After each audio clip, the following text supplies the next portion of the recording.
क्या वे चले गए? उनका नायक आपसे मिले बिना नहीं जाना चाहता क्षत्रप। पर वो मुझसे क्यों मिलना चाहते हैं क्लिटोरस? मैंने भी उससे यही पूछा, लेकिन उससे कहा कि वो क्षत्रप को बताना चाहता है कि वो निर्दोष है। क्लिटोरस, बात कुछ और है। सिर्फ इतना बताने के लिए उसे क्षत्रप से मिलने की क्या आवश्यकता है? कहीं वो अपने और साथियों को भड़काना तो नहीं चाहता? एक कारण यह भी हो सकता है। तो क्या आज्ञा है क्षत्रप? स्कंदावर सुरक्षा रक्षकों को सावधान रहने को कहो और उसे मेरे पास लाओ, और जरा भी गड़बड़ लगे तो उनमें से एक भी जीवित ना बचने पाए। जो आज्ञा क्षत्रप।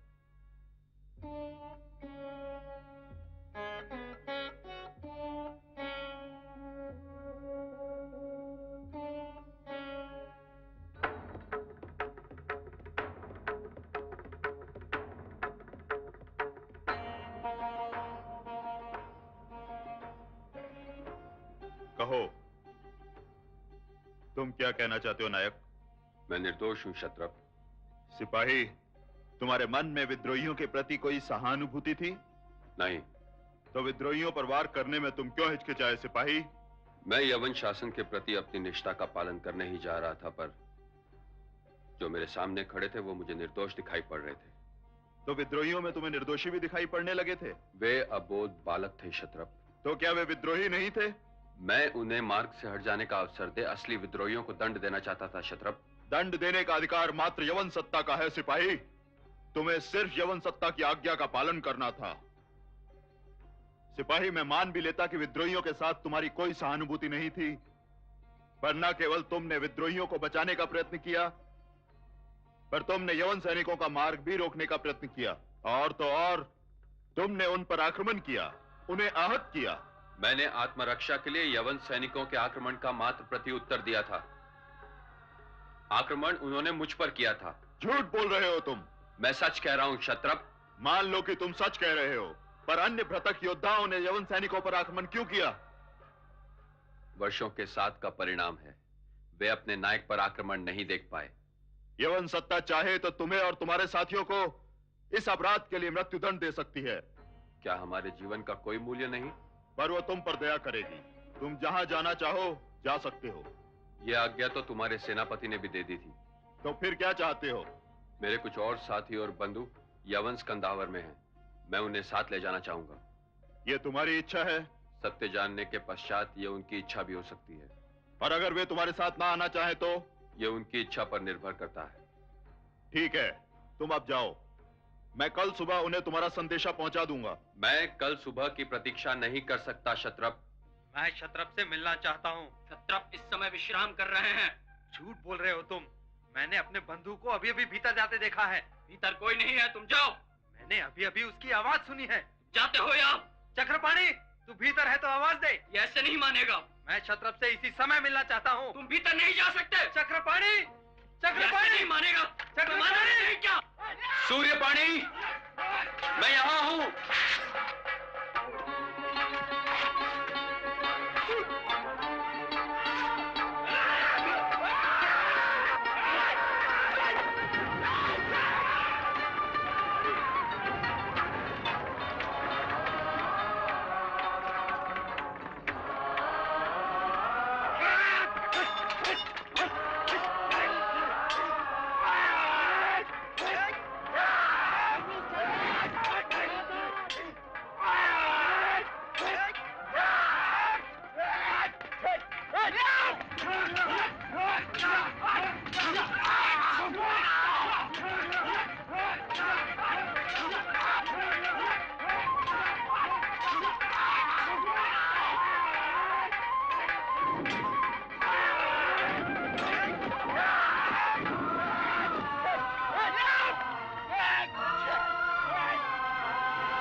कौड़ू,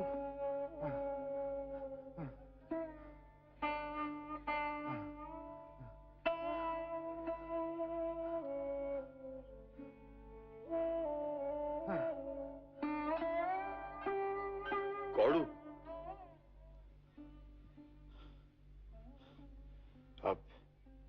अब मेरी चिंता मत करो सेनापति, वो तो आएगी।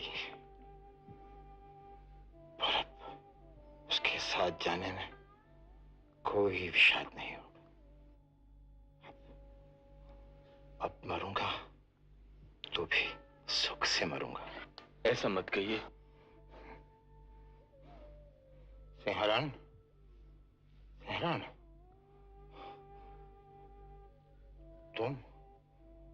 तुम इन सब में पड़े हो। अब इनकी रक्षा का दायित्व तुम्हारा है। तुम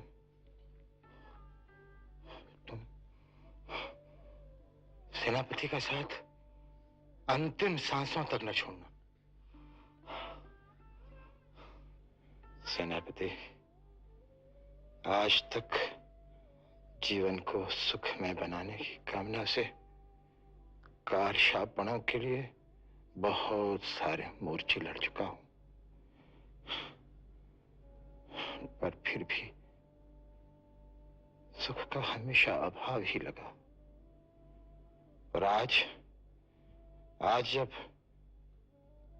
सुख की कामना से नहीं लड़ा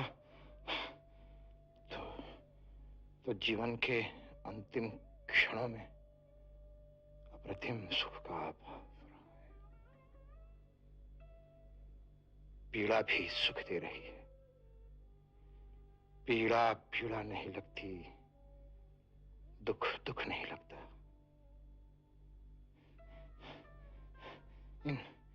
इन टूट रही सांसों को अब और जोड़ने को मन नहीं करता। ये कैसा आभास है सेनापति? ये कैसा आभास है? मृत्यु इतनी सुखमय हो सकती है, मैं विश्वास ही नहीं कर सकता। यदि ये विश्वास किसी ने पहले दिलाया होता तो। कौड़ू, कौड़ू, कौड़ू। वह अनंत के प्रवास पर जा रहा है सेनापति, उसे विदा कर दो।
सेनापति, तुम्हें क्या लगता है फिलिपस जीवित होगा? स्कंधावर की स्थिति देखकर तो नहीं लगता था कि वो जीवित होगा। यदि फिलिपस जीवित हुआ तो फिर प्रयास करेंगे, पर उसे तक्षशिला जीवित नहीं पहुंचने देंगे।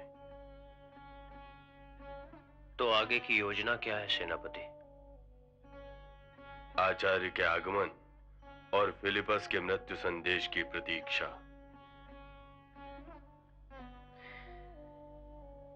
अक्षय,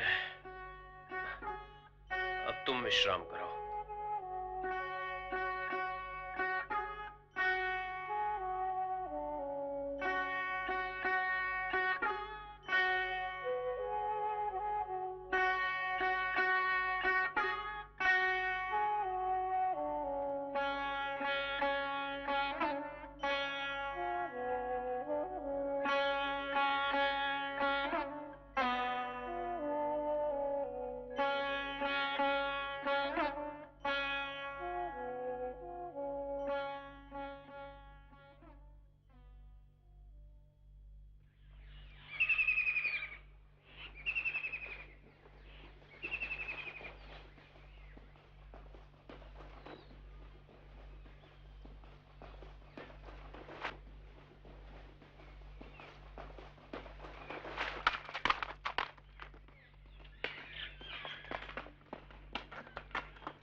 रुको।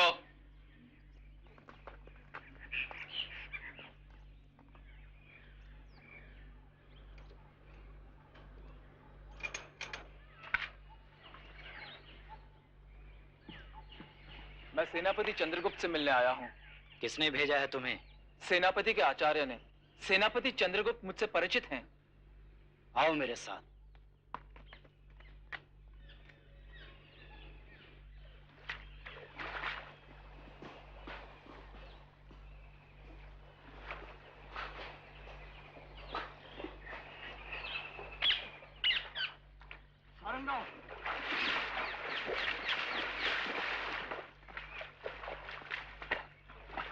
यहाँ तक सकुशल पहुंचाने के लिए मैं आपका सदैव ऋणी रहूंगा बंधु।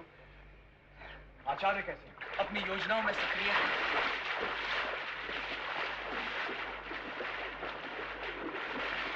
और चंद्रगुप्त सकुशल।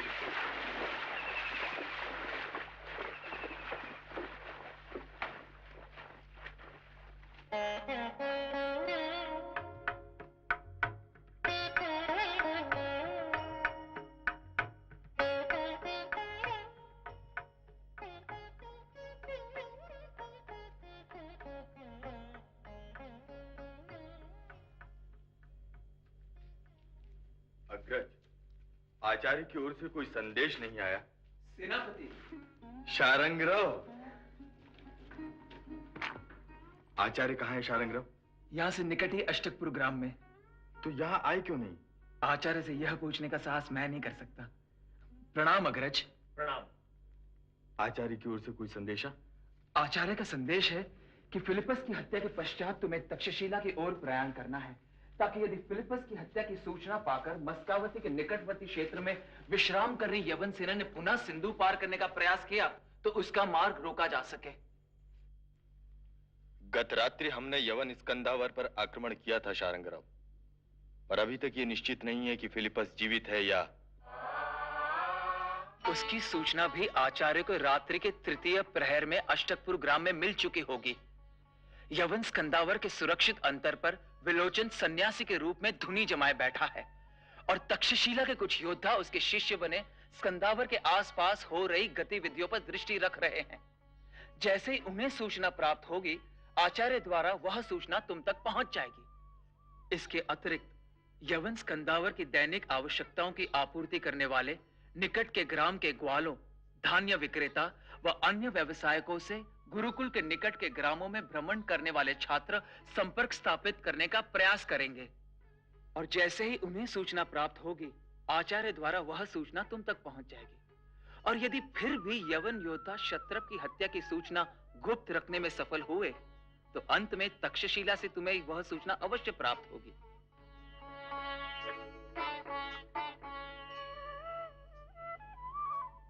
तो क्या आचार्य ने अपने गुप्तचरों को हमारे चारों ओर फैला रखा है? गुप्तचर कहो या आचार्य के छात्र, वे सभी आचार्य की दृष्टि हैं और आचार्य अपने स्वजनों को अपनी दृष्टि से ओझल नहीं होने देना चाहते। इसके अतिरिक्त आचार्य का अनुमान है कि क्षत्रप की मृत्यु के पश्चात बड़ी संख्या में वृद्ध योद्धा जीविका व यवनों से बचने के लिए तुम्हारी शरणागति स्वीकारेंगे। ऐसी स्थिति में हमें उनका स्वागत करना है। हमें धीरे धीरे तक्षशिला की ओर प्रयाण करना है। पर उसके पहले हमें यवनों को कैकय की ओर प्रयाण करने के लिए विवश करना है। यवनों की शक्ति को हमें एक स्थान पर एकत्रित नहीं होने देना है। जितने यवन हमारे हाथ आते जाए उनका उद्धार करते रहना है। सेनापति, एक सन्यासी आपसे मिलने की हठ ठाने बैठा है। सन्यासी? उसे शीघ्र भीतर ले आओ। जो आज्ञादेव।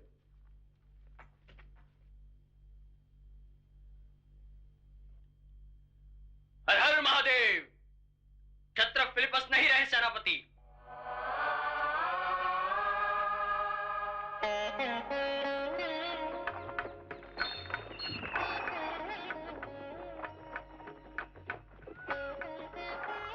फिलिपस की हत्या के पश्चात यवन सेना में सेवारत भारतीय भृतक योद्धाओं के एक बड़े वर्ग ने यवन सेना से सेवा मुक्त होने का निश्चय किया और स्कंधावर में उपस्थित यवन सेना नायकों ने संघर्ष को टालने के डर से उन्हें जाने की आज्ञा भी दे दी। यवन सिपाही नित्य होने वाली घटनाओं से भयभीत थे, तो सेवा मुक्त हो लौट रहे भृतक योद्धा अपने भविष्य के प्रति आशंकित। स्वतंत्रता के लिए लड़ रहे निहत्थे व निर्दोष नागरिकों की हत्या करने के कारण उनका मन भी व्यथित हो उठा था। खिन्न व उदास मन से लौट रहे भृतक योद्धाओं को मार्ग की तलाश थी।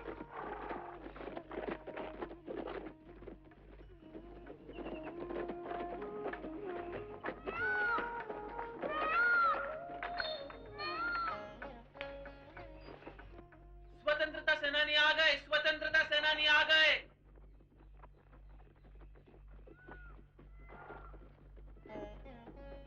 जल पीजिए और पात्र मुझे वापस दीजिए। लीजिए ना।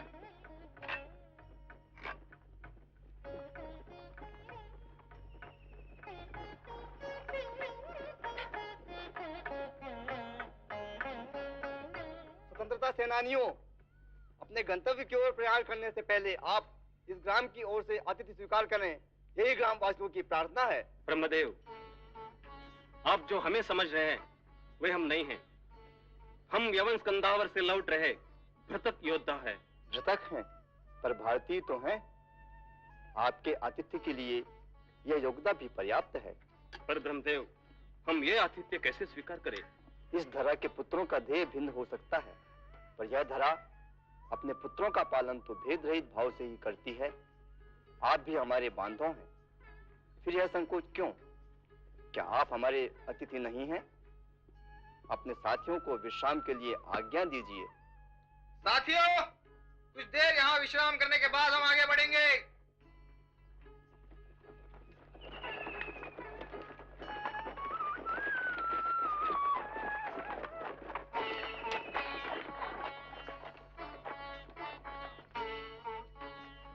क्षत्रप फिलिपस की मृत्यु की सूचना पर आचार्य विष्णुगुप्त अपनी भावी योजनाओं को कार्यान्वित करने के लिए पुनः तक्षशिला की ओर चल पड़े। मार्ग में पड़ने वाले खेतों में काम कर रहे किसानों व गांवों के नागरिकों ने यवन स्कंधावर से लौट रहे भृतक योद्धाओं का स्वतंत्रता सेनानी समझकर स्वागत किया।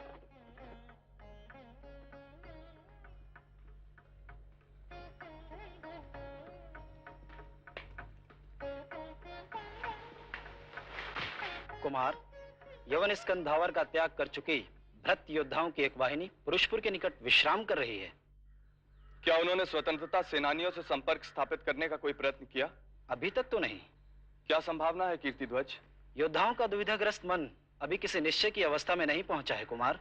ठीक है, मैं सेनापति को सूचित करता हूं। तुम अपने गुप्तचरों को भृतक योद्धाओं की गतिविधियों पर दृष्टि रखने को कहो, और जैसे ही वो सेनापति से मिलने की इच्छा व्यक्त करें, उन्हें तत्काल सेनापति के समक्ष उपस्थित किया जाए। जो आज्ञा कुमार।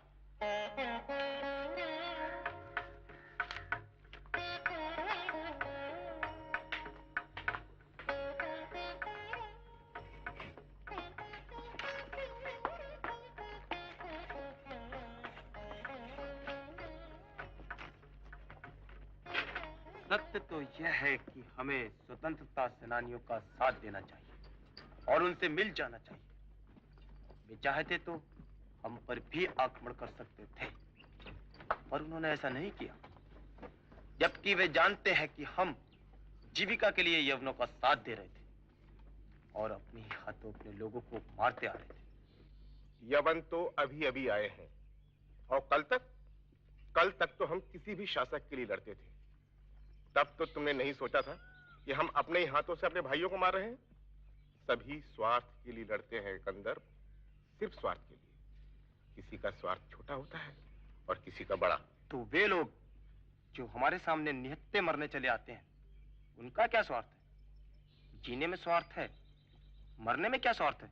यही बात तो मेरी समझ में नहीं आ रही। और यदि मात्र कारछापड़ों के लिए लड़ना हमारा धर्म है, तो हम यवन स्कंदावर क्यों छोड़ाए?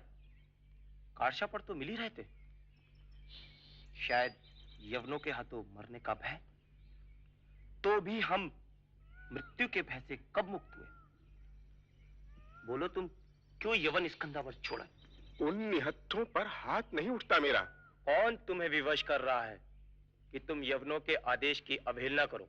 पता नहीं क्यों मुझे ऐसा लग रहा है कि मेरे घर में कोई मुझे मेरी इच्छा के विरुद्ध आदेश दे रहा है। अपने घर के प्रति तुम्हें स्वामित्व का भाव है, और इस धरती के प्रति? तो तुम्हारे कहने का तात्पर्य यह है कि इस धरती का स्वामी मैं हूं? और मैं हूं, और ये है, और हम सब हैं।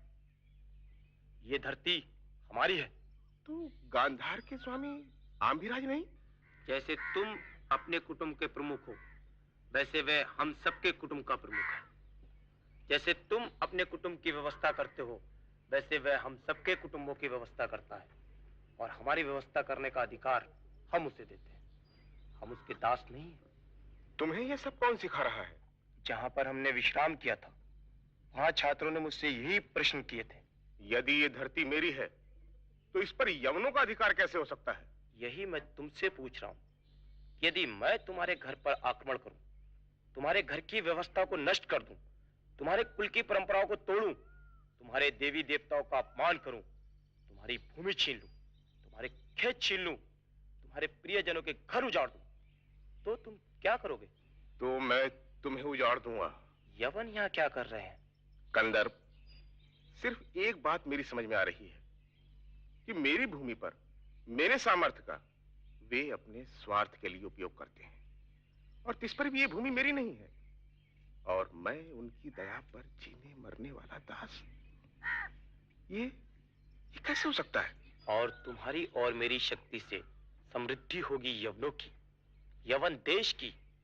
इस धरती की संपदा का उपभोग करेंगे यवन, क्योंकि वे इस धरती के आक्रांता हैं, और हम दास, और दासों के साथ दासों सा ही व्यवहार होता है।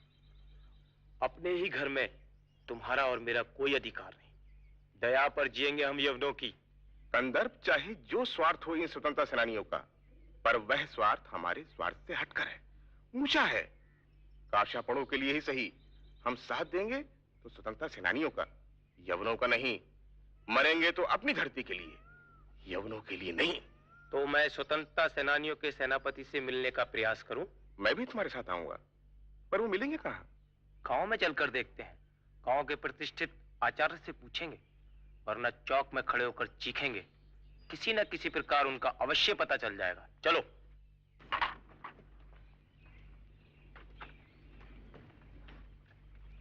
आज हम यहीं रात्रिवास करेंगे। सावधान रहना, हम शीघ्र ही लौट आएंगे।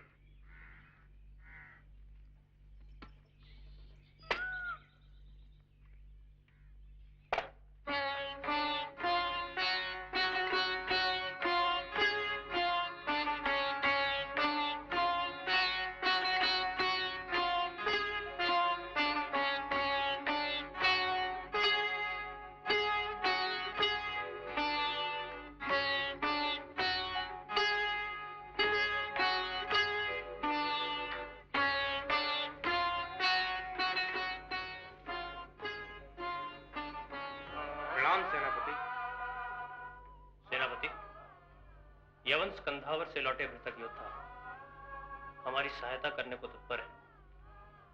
अग्रज, इनसे कह दीजिए कि हमें इनकी सहायता की आवश्यकता नहीं है। जिस धरती ने यवनों के आघात को सह लिया, वो धरती अपने पुत्रों के आघात को भी सह लेगी। इन्हें जाने को कह दीजिए अग्रज। मैं तो आपसे बड़ी अपेक्षा लेकर आया था सेनापति। क्यों? क्या यवनों का स्वर्ण भंडार समाप्त हो गया कि कारछापड़ों की भूख तुम्हें यहां तक ले आई? अथवा यवनों को अपने दासों के सामर्थ्य पर विश्वास नहीं रहा। खड़क उठाओ सेनापति, तुम्हें तुम्हारे प्रश्न का उत्तर मिल जाएगा।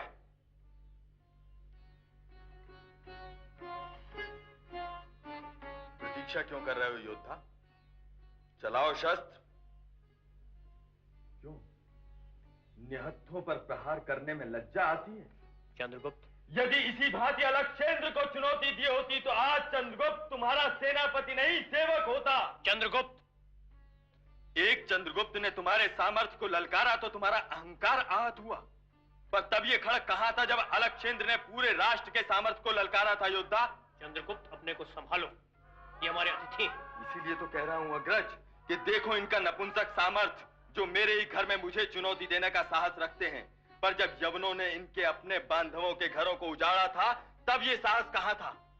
आज मेरी सहायता करने आए हैं, इनसे क्या अपेक्षा रखूं अग्रज, जो यवनों की दास्ता करते करते अपने संस्कार भी भूल गए। अब इतना भी स्मरण नहीं रहा कि एक योद्धा दूसरे योद्धा से कैसे मिलता है। अपेक्षा थी कि मेरे बंधु आते ही मुझे कंठ से लगा मेरी भुजा टटोलेंगे और देखेंगे कि उनके बंधु की भुजाओं में इस राष्ट्र की सेवा करने का सामर्थ्य है या नहीं। बहुत दिनों के बाद लौटे तो भी अपने बंधु से एक अपरिचित सा व्यवहार करते हो। अपने बंधु से कैसे मिलते हो योद्धा, बोलो? बहुत प्रतीक्षा कराई है तुमने, आए तो उलाहना सुनने को भी तैयार नहीं, सीधे हथियार निकालते हो। पहले बंधु के अधिकार से जो कहना था कह लिया, अब जो कुछ कहोगे एक सेनापति के अधिकार से सुनूंगा। कहो भृतक योद्धा, तुम हमारी सहायता करने को तैयार हो? हाँ सेनापति। कल तक जो तुम्हारे स्वामी थे वे यवन हमारे शत्रु हैं। मैं जानता हूँ सेनापति। क्या तुम्हारी पूर्व स्वामी भक्ति तुम्हारे मार्ग में नहीं आएगी? हम योद्धा हैं सेनापति।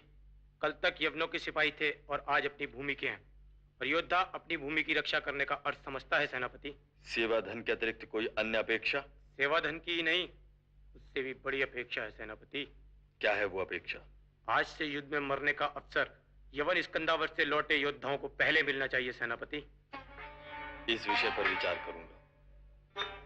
सैनिक, अब तुम चाहो तो विश्राम कर सकते हो, पर कल मध्याह्न तक समस्त योद्धा अभयपुर के निकट मेरी सेवा में सम्मिलित हो जाने चाहिए। जो आज्ञा सेनापति।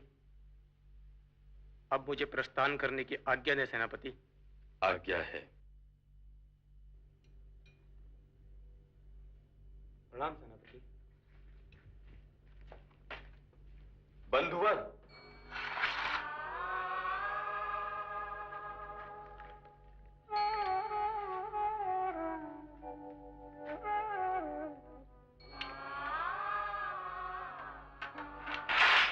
आपका सदैव ऋणी रहूंगा। प्रणाम।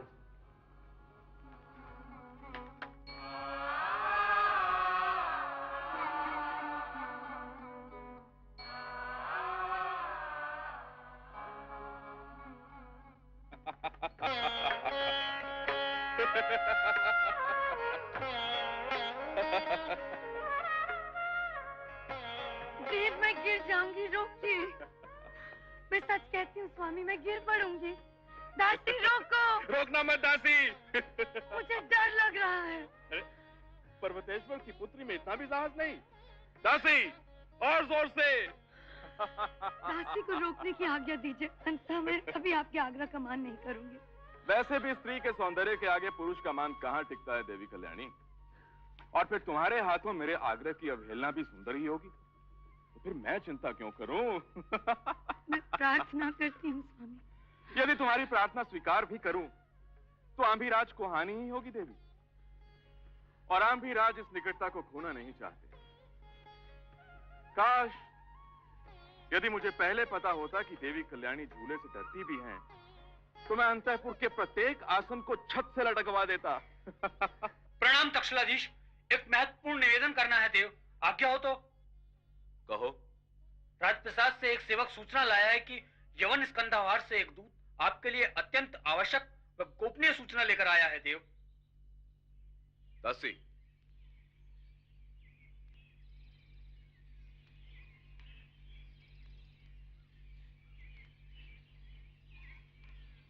चलो कल्याणी,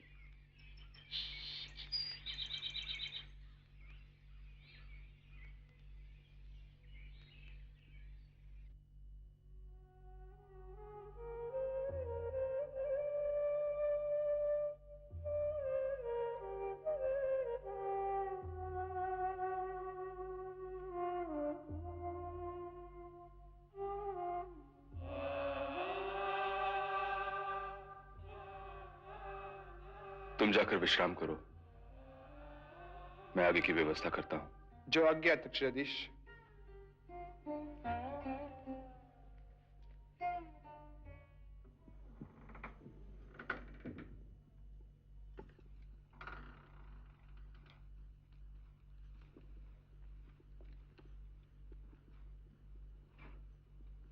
क्या हुआ स्वामी? क्षत्रप फिलिपस नहीं रहे।